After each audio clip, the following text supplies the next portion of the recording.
Hello everybody. Martina Navratilova used powerful serves followed by unrelentless volleys to take the women's singles title at Wimbledon today. A 6-4, 6-1 win over Zina Garrison gave Martina her 9th singles crown, pushing her past Helen Willis Moody, who played more than a half a century ago. Navratilova, who has won 28 of 29 matches with Garrison, wrapped up today's match in about an hour and 15 minutes.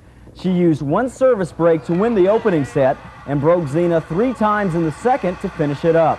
Martina called the victory the highlight of her career, which now includes 18 Grand Slam titles. For Garrison, it was her first appearance in a Grand Slam final. The 26-year-old from Houston just wishing it could have been against someone other than Martina Navratilova. NASCAR drivers took their wheels to the Daytona International Speedway for the Pepsi 400 today. The beginning of the race looked more like a demolition derby than a Winston Cup race. Before we go any further, we'll tell you no one was seriously hurt in this 23-car pileup. Officials stopped the race for 36 minutes so wreckage could be removed from the track. Out of 40-car field, only 23 cars made it back to the oval. One of the lucky few who avoided the crash on the second lap was Dale Earnhardt. Earnhardt and his Chevy Lumina dominated most of the race. He led 133 of 160 laps, including the most important one, taking his 5th checkered flag of the year. There were just 4 caution flags on the day, the last one coming with 7 laps to go. Earnhardt got a great jump on the restart and beat Alan Kulwicki to the finish line by 1.6 seconds. Ken Schrader, Terry Labonte, and Sterling Marlin round out the top 5. If you're a college basketball coach, Kentucky Wesleyan is now taking applications. That's because head coach Wayne Chapman has decided to step down after 5 years at the Panther helm. During his tenure in Owensboro, the former Hilltopper guided his team to a very impressive record of 128-29. In that time, the 44-year-old Chapman led Kentucky Wesleyan to a pair of NCAA Division II titles, including one this past season when his team went 31-2. They deserve a very highly motivated person to be successful at this level, and especially at this school because of the tradition that we have established over the years. At this time in my life, I am not that person. I am not motivated anymore to be a basketball coach. There was some speculation that Chapman's resignation may have been prompted by a dispute with an Owensboro newspaper reporter. But both Chapman and the president of Kentucky Wesleyan say it had nothing to do with the resignation. Chapman, who, as you know, is the father of former UK star Rex Chapman, says he has 3 or 4 other business opportunities, but did not elaborate.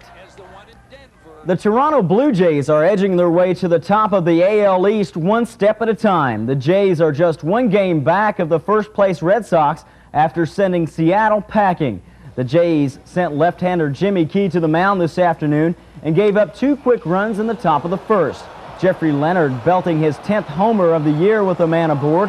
However, the Mariner advantage was short-lived. Toronto coming back with a 3 spot in the home half of the first.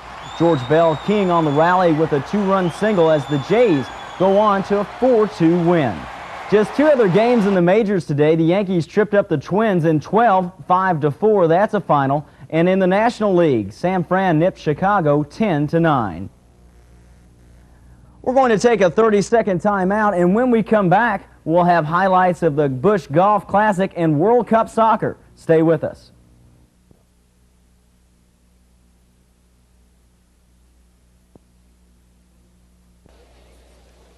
Tomorrow, the first Saturday in May, all eyes will be on Churchill Downs for the 115th running of the Kentucky Derby.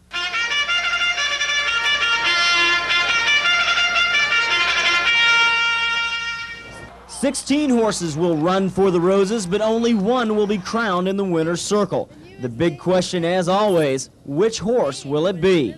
I think that Awe-Inspiring, Sunday Silence, Western Playboy, Easy Goer, Houston are by far the best horses in the race. Easy Goer probably will start at 3 to 5 on the morning line. Sunday Silence will be the second choice at 5 to 2.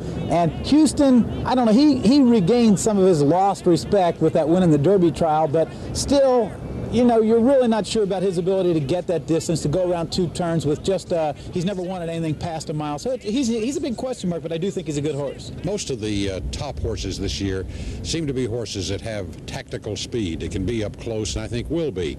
I'd say Western Playboy, who I think is a genuine contender, is the exception. He'll be coming way out of it. And he starts running up behind tired horses. He's got to have some luck.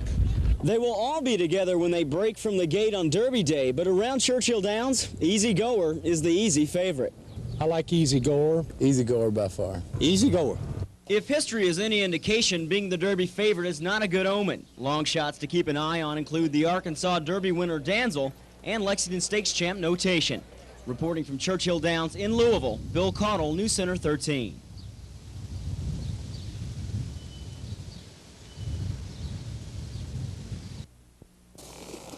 '29 on 2. Ready? Right. The Patriots went 6-5 last year, and Former Western Kentucky University assistant coach Jim Tenius, who's in his first year at Allen County, says he isn't going to change things that much. Defensively, we're playing basically about the same thing they did last year. They played a 50 front, and when we're playing a 50 front now, they played it a little bit different with a monster last year, and we're just playing with a true 4-man secondary. Now, offensively, I think that you know, we're a little bit more wide open. We're throwing in a few more sets, and we're running some motion and those kind of things, and we're having a little bit of fun on offense. In our last scrimmage, running game, really, it looked decent, and the passing game also looked decent. Defense, we're a little behind, but we'll come together. We'll be good. We'll be tough. The Patriots have plenty of kids coming back to fill the skill positions this year, but they only have 5 seniors on the team. So we don't have a lot of seniors, but the ones that we do have, they're top quality young men, and they do a good job of leading the football team. The kids at the skill position, you know, you look to them for the big plays because they're in the position where they can make them. And then you're always looking to your seniors because, you know, they've been there before, and they're the ones that are supposed to be the leaders, and I think, you know, you lead by example. Right now, you know, we got a lot of young guys, and they're not really physical, you know, ready to play yet, but, you know, they're working on it. We have a lot of supportive juniors, too, and everybody pretty much pulls their own weight. The Patriots' goal this year, to reach the 500 level.